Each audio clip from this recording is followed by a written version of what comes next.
The opening scene is so incredibly important in any movie, but perhaps never more so than in a horror film, where it needs to set the right mood and let the audience know precisely what they're in for. Kick things off in boring fashion and the filmmakers can immediately lose the crowd, but begin with a thrilling, terrifying or shocking opening and you've probably got them for the rest of the runtime. It's tough to deliver an opening scene that's fun, exciting, scary and memorable all at once, so it's little surprise that many horror flicks struggle right out of the gate for one reason or another. And that's certainly the case with these 10 movies, each of which would have been better off by just ditching their opening scenes entirely, or at least giving them a major rethink during production. I'm Sean Ferry for What Culture Horror, and here are 10 horror movies that should have scrapped their opening scene. Number 10. 28 Days Later. 28 Days Later's opening sequence may be unforgettable, but that doesn't mean we needed to see it. This post-apocalyptic film begins with a visceral scene which reveals how the rage virus spread throughout the UK as a group of animal rights activists break into a lab and liberate an infected chimp. But of course, said chimp attacks one of the activists, causing the virus to infect the group, in turn leading to a fast-spreading epidemic which brings the country to its knees. Yet, does this information really add anything to the central story? Isn't it more unsettling if we just open on Jim, played by Cillian Murphy, waking up in a hospital 28 days after the outbreak began, with neither he nor the audience aware of how it all happened? 28 Days Later is a great movie, regardless of how it begins, but given that the how of the virus's spread ultimately isn't very important in the grand scope of the narrative, it almost feels like a redundant inclusion, perhaps even studio mandated. Number 9. Jigsaw. It's of course customary for each of the Saw films to kick off with a gnarly opening trap, but the series' 8th film, Jigsaw, does things a little differently, beginning instead with a more thriller-tinged sequence where the police chase down a perp, Edgar Munson, played by Josiah Black. The scene ends with Munson using a device to trigger the start of a new Jigsaw game, moments before he's wounded by the police and the movie proper begins. Except this is the most anemic and least Saw-like opening of any Saw movie, feeling more like the start of a CSI episode in all honesty. While Munson does ultimately tie into Jigsaw's main narrative, the film desperately needed a punchier opening that gave audiences a brutal stinger in those first few minutes. Instead, it lets fans know up front that they're about to watch the tamest and most personality devoid of all the Saw movies. Number 8. Don't Breathe. Fede Alvarez is a talented genre filmmaker, though we'll still be seeing 2 of his movies on this list. First up, we have the mostly thrilling Don't Breathe, which nevertheless does the laziest thing imaginable for the genre, opening with a context-devoid teaser from a scene later in the movie. All it does is tell the audience that the director maybe hasn't got faith in the audience to buckle up for the ride and wait for the wild stuff, as Don't Breathe's very first shot shows the blind man, played by Stephen Lang, dragging our unconscious protagonist, Rocky, played by Jane Levi, through the city streets. It is, in fairness, an enticing image on its own, except that it robs the movie of considerable suspense later on when Rocky attempts to escape his house, because we know she's going to get captured soon enough. Oh, and the fact that she's on her own further makes it clear that her fellow thieves, Alex, played by Dylan Minnette, and Money, played by Daniel Zavato, will end up dead, as they do. Does a movie that's only 88 minutes long really need to pull in the medias res trick? Very little is gained by it in this case. Number 7. Halloween Resurrection. Just a quick note, I love the Halloween franchise, and this film hurts. Halloween Resurrection has a near unmatched level of vitriol directed towards it by fans, and for damn good reason. In addition to being the worst of all of the Halloween movies, and my god is that saying something, its opening scene commits an unforgivable 1-2 punch of awfulness. First off, it retcons the end of the previous film, Halloween H2O, by revealing that Laurie Strode, played by, of course, Jamie Lee Curtis, didn't actually decapitate Michael Myers with an axe. She instead beheaded a poor paramedic who Michael switched clothes with at the last moment.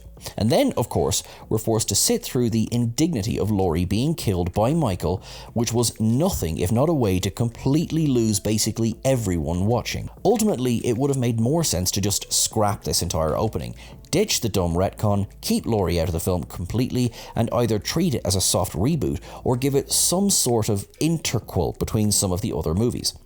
Given that the double dumb opening has incredibly little bearing on the rest of the film, if the filmmakers were determined to keep Halloween going, they were surely less insulting ways to do it. Almost anything would have been better than undermining both the previous film and its beloved heroine quite so aggressively. Number 6. Resident Evil Apocalypse. It's rarely a good sign when a horror sequel opens with a previously on montage, as it suggests the filmmakers have near zero confidence in the audience's ability to remember what happened in the previous movie. Case in point, we have Resident Evil Apocalypse, the second entry into Paul W.S. Anderson's video game adaptation franchise, which begins with an utterly listless scene where protagonist Alice, played by Mila Jovovich, dispassionately rattles off a few paragraphs summarizing the events of the first film. If the first Resident Evil were completely forgettable, or there were a huge gap between the movies, it might be forgivable. But seriously, Apocalypse came out just 2 years later. This needless summary has strong "our movie is contractually obligated to be over 90 minutes long" vibes, given that Apocalypse is only 93 minutes in total. This scene also gets further dinged for introducing Alice's oft-repeated franchise one-liner, "My name is Alice," which is surely one of the all-time great examples of filmmakers desperately trying and failing to make cinematic fetch happen. Number 5. Scream 3. In addition to being the consensus worst film of the franchise, Scream 3 also has the weakest opening sequence of the lot, but it could have been fixed by straight up ditching the first half of it. The threequel begins in flabbergastingly flat fashion as Cotton Weary, played by Liev Schreiber, taunted over the phone by Ghostface while in traffic, prompting him to speed home to check on his girlfriend Christine, played by Kelly Rutherford, who meanwhile has to deal with Ghostface playing Creed over Cotton Stereo. This is all dead weight, basically, and the whole sequence would have felt far more urgent if we simply started with Ghostface preying on Christine at home. Holding off on showing us Cotton would have also made the reveal that Ghostface was using a voice changer to imitate him more impactful. Instead, Scream 3's overbaked intro feels padded and leaden, lacking the magic touch of Kevin Williamson's brilliant opening scenes from the first two movies. Number 4.